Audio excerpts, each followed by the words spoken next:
Welcome to the Airshow, your airside pass to the world of aviation. Tonight, the pilots who ferry single-engined light aircraft across the Atlantic Ocean. Our trainee pilots face the final test before joining the airline world. Vicky Kimm boards the last flight of an original 747. And I fly one of Britain's greatest classic aircraft.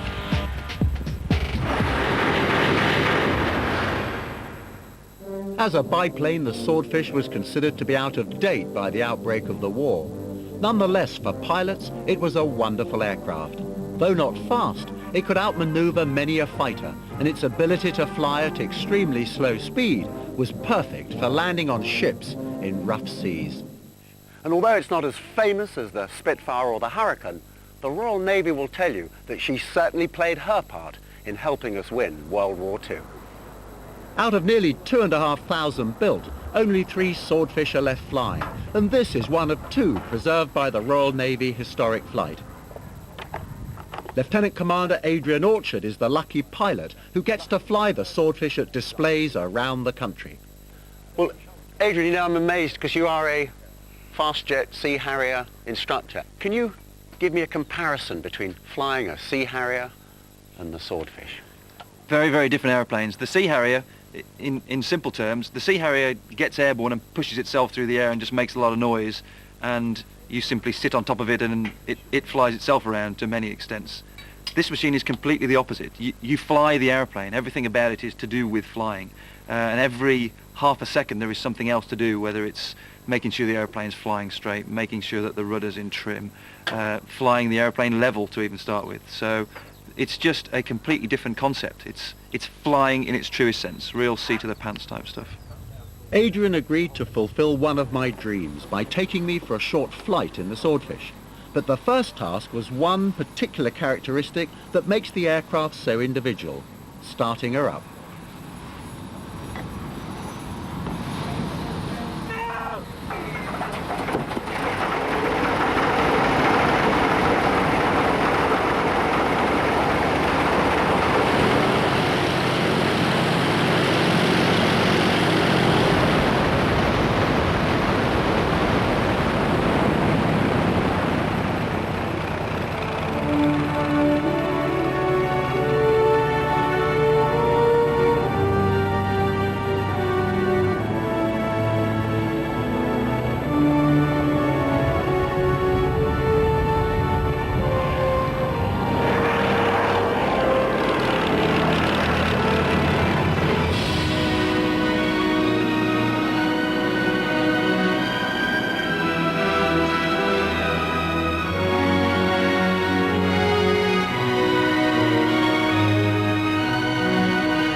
This is just what it was like in 1941 and 2, when these aircraft went out chasing German battleships. And basically, they had the torpedo and this, and that's all. It's outstanding.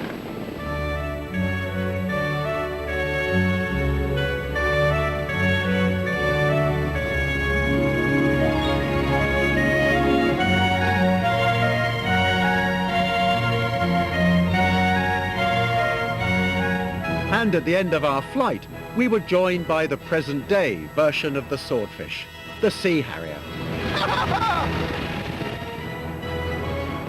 But as far as I'm concerned, there's still nothing like the old string bag.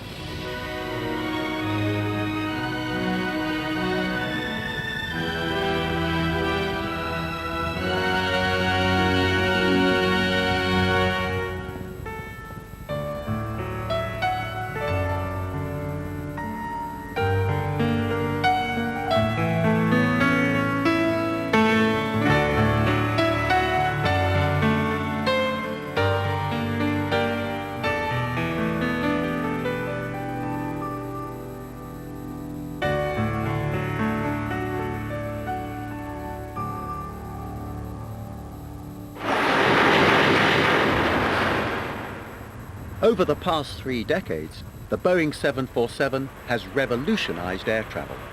But now the first jumbos are reaching the end of their natural life. Vicky Kimm joined a classic on its final journey. Around 30 years ago, this was one way people got around. It's a 1966 Ford Cortina, widely regarded nowadays as a classic, but you don't see too many of them about. Surprisingly, it's only a few years older than something that you do see rather a lot of. This 747-100 series is one of the original classic jumbo jets. It's from exactly the same era as the Cortina, but until a few weeks ago, this tribute to 1960s technology was still in everyday use. And today, this jumbo, Golf Alpha Whiskey November Hotel, is being retired. She'll leave the UK and fly to New Mexico, where she'll be decommissioned and scrapped. This is a jumbo like you've never seen a jumbo. I'm walking up what was once the aisle, where there would have been seats on either side, loads of passengers, and now it's empty. And it feels really spooky, and with all the seats stripped out, it feels absolutely huge. Whilst the old first-class compartment has been stripped out even down to the carpet, the economy sections are still intact. Otherwise, the aircraft would be just too light and unstable. But nothing's been removed from the cockpit yet. And in charge of the experienced crew on her last flight is British Airways Director of Flight Operations, Mike Jeffrey. So Mike, what's the plan for this aircraft today?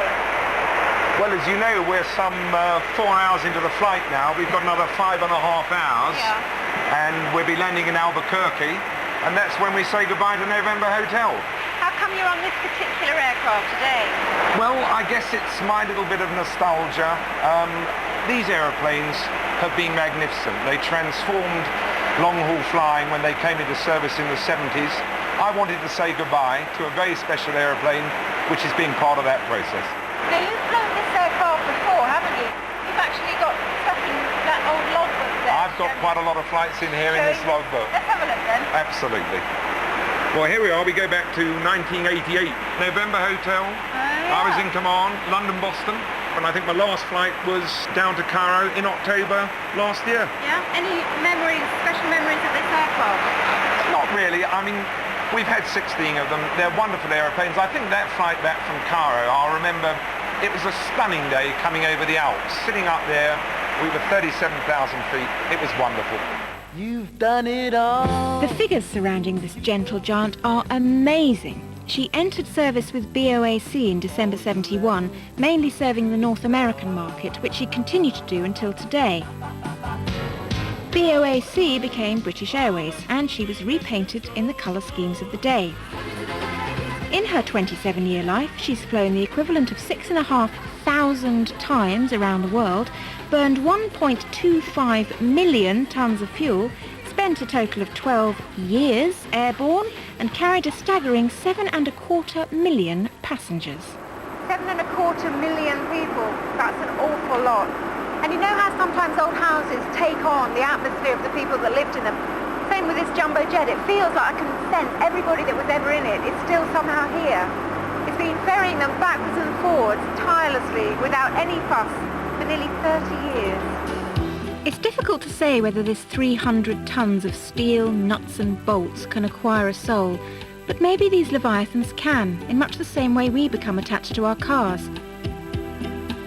This jumbo's played a small part in millions of people's lives, and although today's aircraft will undoubtedly do the same, they weren't flying at a time when the whole experience was quite new and just that bit special. 100. Those memories November Hotel will take to her grave in the New Mexico desert. 20. 10.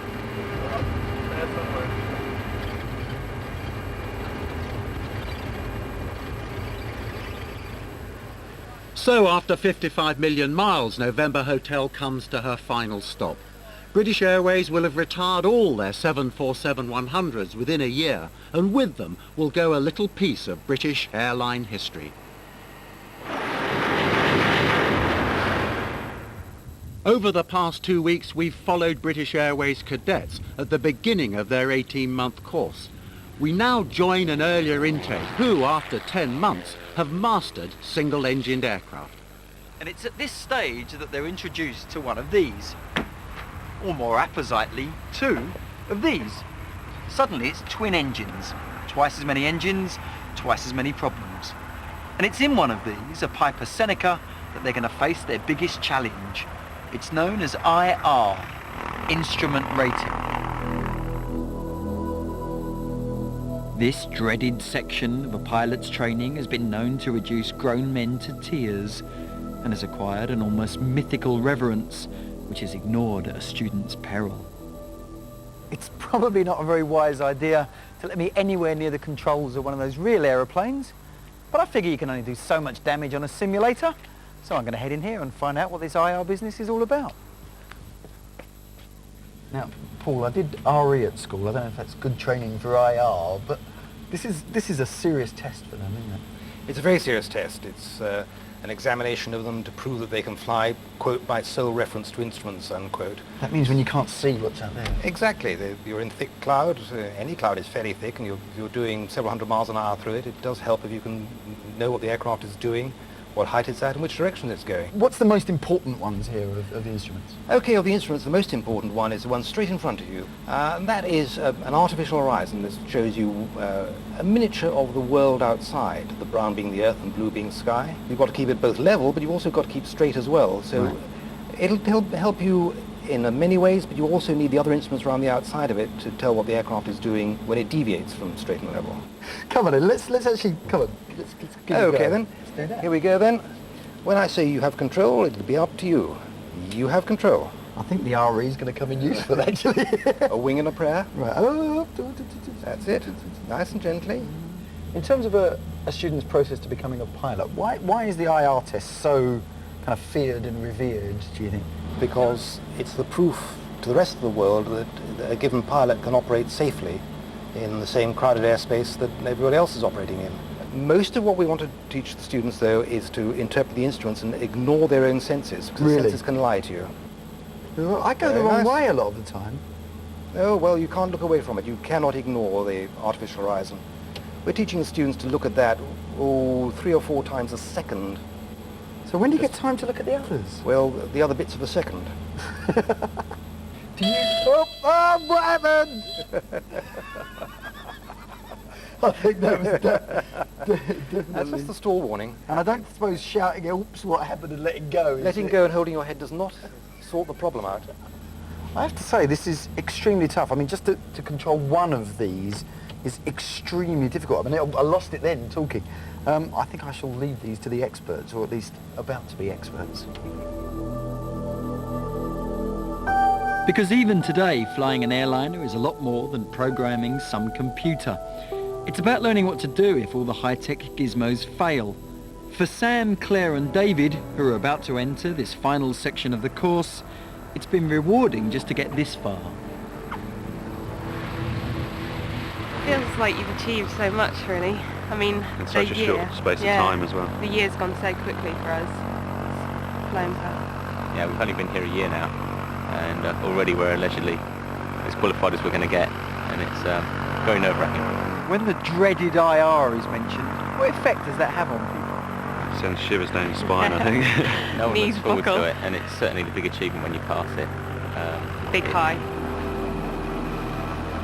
And for student Gary Martin, the agony of that test is almost upon him.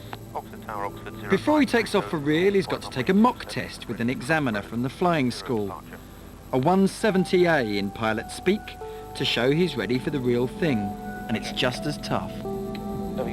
His task is to fly this aircraft with his vision totally obscured by these screens and position it with pinpoint accuracy over a 150-mile course. He'll have to take off looking through a slit that's just 8 inches wide. No wonder the IR has a fearsome reputation.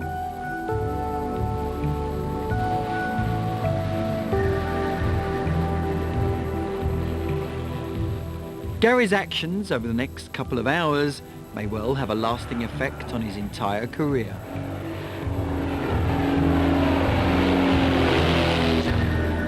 "300 feet off the ground, the last view of the outside world is removed. Now he's flying blind, except for those instruments."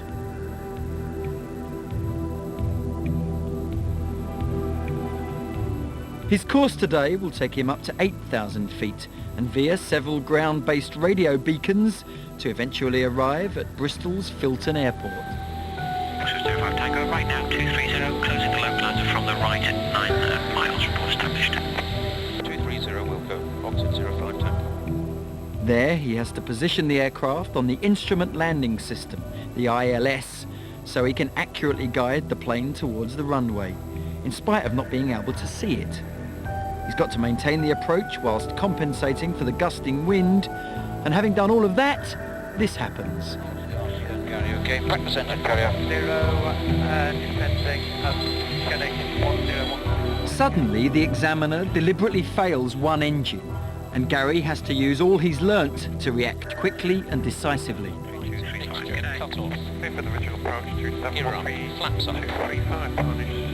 Throughout this trial, the examiner sits there impassively, apart from turning off the odd engine, that is, but all the time he's discreetly making notes on the performance. And Gary has to fly more manoeuvres for nearly 2 hours before returning to Oxford to discover if he's passed or not. Sorry, passed. Report finals, number 1 Golf, happy Yankee. It's quite a demanding test in every respect. He gave a good account of himself, but the students never seem to do as well as they think they should on test, but that's understandable, and it was good enough for a pass. The next day, Gary has to do it all again to prove himself to an examiner from the Civil Aviation Authority. Flying exactly the same manoeuvres, a successful result will mean he's a big step closer to flying airliners. We've had news from the test centre, and it's good news for Gary. He's passed his IR, which means he can fly out of Oxford for the last time. Next week on the Airshow, we look at the next stage for our BA cadets. They're back to simulators, only this time they're jets.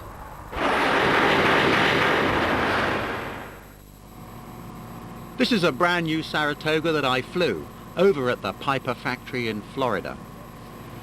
Okay, I'm going round now then. It's just one of 4,000 new light aircraft manufactured each year. This Piper factory alone will turn out over 300. During the 70s, however, many manufacturers were almost destroyed by US product liability regulations. But thanks to a recent change in the law, business is booming once more. There's also an increasing demand in Europe.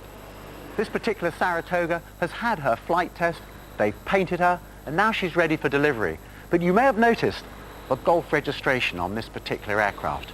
She's going to England. How is she going to get there? Well, I'll tell you. Someone is going to fly this aircraft from Florida all the way up the east coast of America, into Canada, and then Newfoundland, over the water to Greenland, over the water to Iceland, and then over the water to northern Scotland, and then down to the south coast of England. Now that is a hell of a journey for somebody. That somebody is the ferry pilot, and the journeys they make are some of the last great adventures in aviation. This Saratoga Foxtrot Romeo only cruises at 166 knots and has a ceiling of 16,000 feet.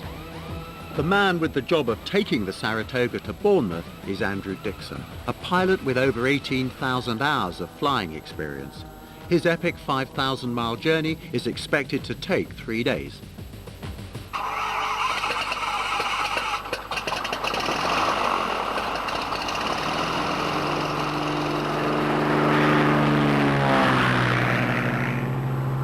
The first leg up the eastern seaboard is the most straightforward.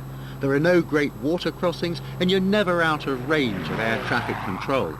This gives Andrew a little time to familiarise himself with any new equipment in this 1999 version of the plane before his arrival, via a refuelling stop 1,300 miles later at Portland in Maine, a well-known ferry pilot staging post.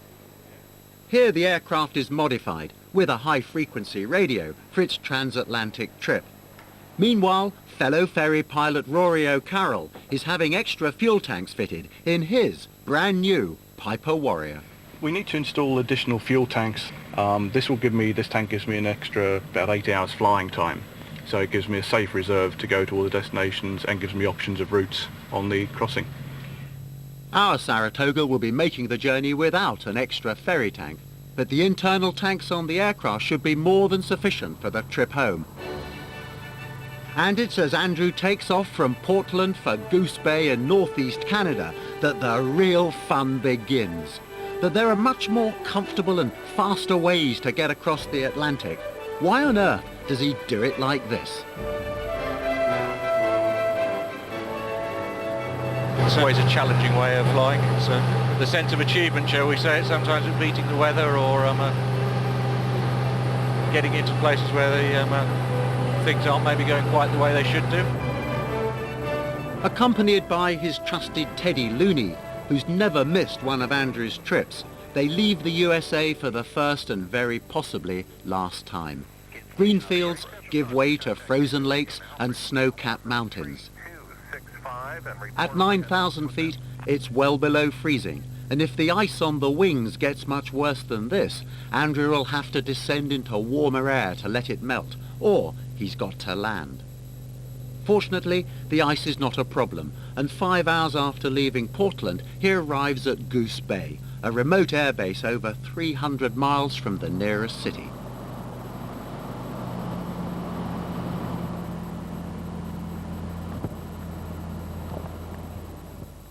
But the following morning, things start to go wrong.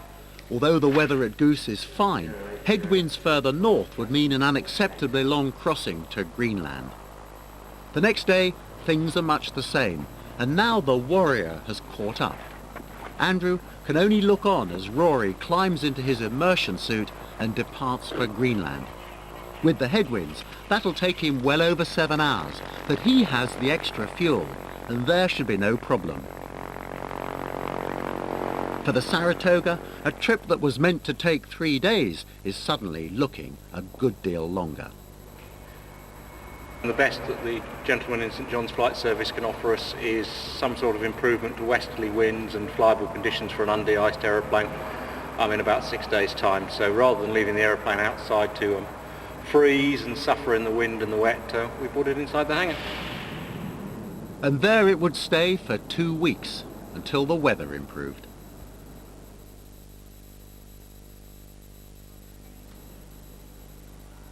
With commitments keeping Andrew at home, the task of completing the journey fell to Rory, who, having successfully delivered the Warrior, returns for the Saratoga.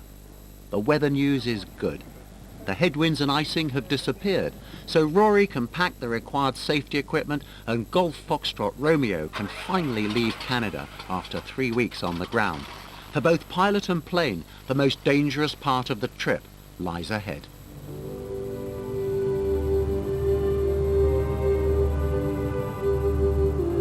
Between Goose Bay and Narsarsuaq in Greenland lies over 600 miles of some of the most inhospitable conditions on the planet.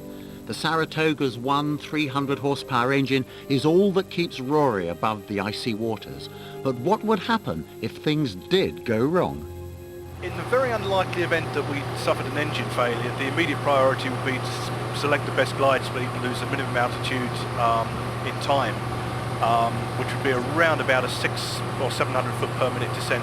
So with that, I've got over 10 minutes before getting down to sea level. Safety equipment: we've got a 6-person life raft, a portable emergency locator transmitter. There's also an emergency locator transmitter attached to the aircraft, and we've got immersion suits. Meticulous planning can go a long way to prevent anything happening. He confirms his position every 15 minutes and checks this against his flight plan.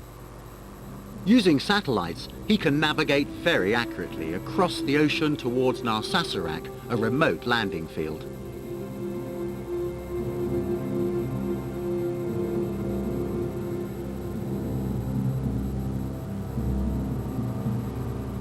It's dangerous territory, and the weather's changeable too. A 10-minute delay on the ground would have allowed a front to come in and prevent departure until the following morning.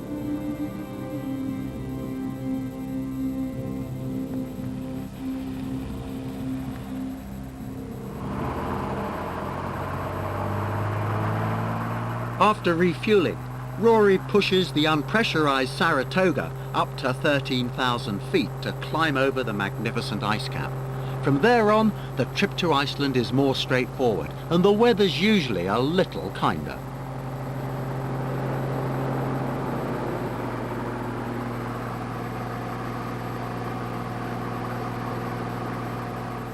Once again, the GPS counts down the miles to Iceland and Reykjavik Airport, which is right in the middle of town. Tomorrow, Foxtrot Romeo's coming to her new home. The route crosses yet more long stretches of the Atlantic, but as flying these aircraft is often the only way to export them, isn't all this water and only one engine a major concern?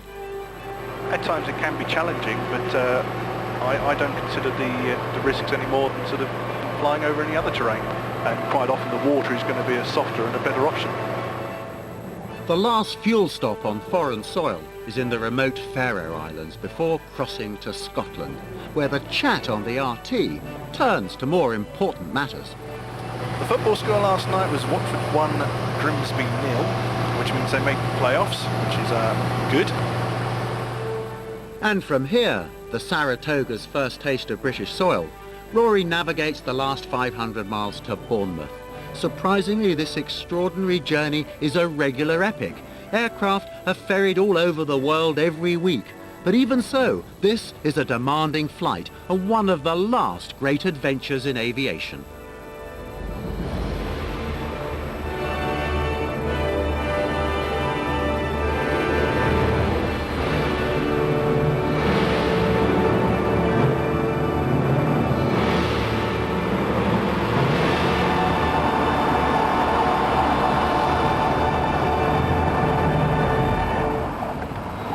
Saratoga finally made it to England after probably the longest journey she'll ever make. I can't say it's something that I would fancy doing myself. It definitely takes a very special breed of person to be a ferry pilot. Next week, I join the massive helicopter operation at Silverstone. It's absolutely astonishing. Our pilot trainees are introduced to jets and how to talk to passengers. Good evening, ladies and gentlemen. This is your first officer, Adam Beattie. And we experience the delights of flying the islands in the South Seas. The best poke in the Balearics is coming up on BBC2. A top car, of course, with Top Gear. BBC One's having a laugh with hyenas and wildlife on One.